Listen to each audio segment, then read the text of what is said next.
एक कौवे की कहानी है।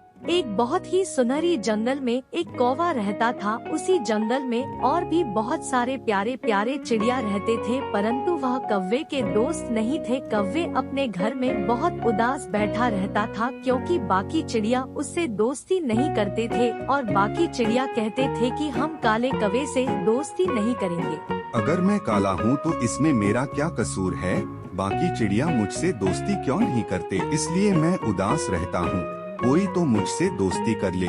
कौवा बेचारा उदासी की वजह से रोता रहता था। एक दिन जंगल की प्यारी सी चिंकी चिड़िया खाने की तलाश में उड़ रही थी। उसे भूख लगी थी, पर उसे खाना नहीं मिल रहा था। खाने की तलाश में उड़ते हुए चिड़िया अपने कबूतर दोस्त के पास जाती है। अरे कबूतर भैया, सुबह से भूख लगी है, खाने को कुछ भी नहीं मिल रहा। वह देखो लाल शुगा भी उड़ रहा है, लगता है उसे भी खाने के लिए कुछ नहीं मिल रहा। चिंकी चिड़िया की तरह शुगा भी खाने की तलाश में था, उसे भी कुछ नहीं मिल रहा था।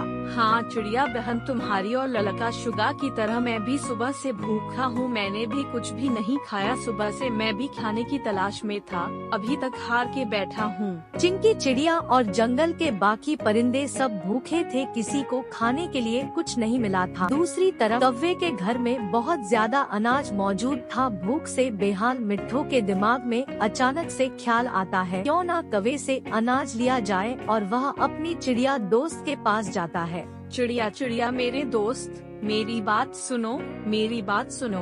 क्या हुआ मिंकू, क्या हुआ? तुम इतनी जल्दी क्यों चल रही हो? मित्रों से बताता है कि कौवे के पास काफी ज्यादा अनाज है। वह सारे टाइम में अनाज जमा करता है। सारे दोस्त मिलकर प्लान बनाते हैं कि क्यों ना कौवे के घर जाकर उससे कुछ खाने के लिए मांगा जाए। सारे पंछी मिलकर कौवे के घर पर पहुंच जाते हैं और उसे अपनी भूख का हाल बताते हैं। कौवा अपने सारे घर का अनाज लाकर उनके सामने रख देता है और उन्हें खाने के लिए पेश करता है। पंछी पेट भरकर खाना खाते हैं।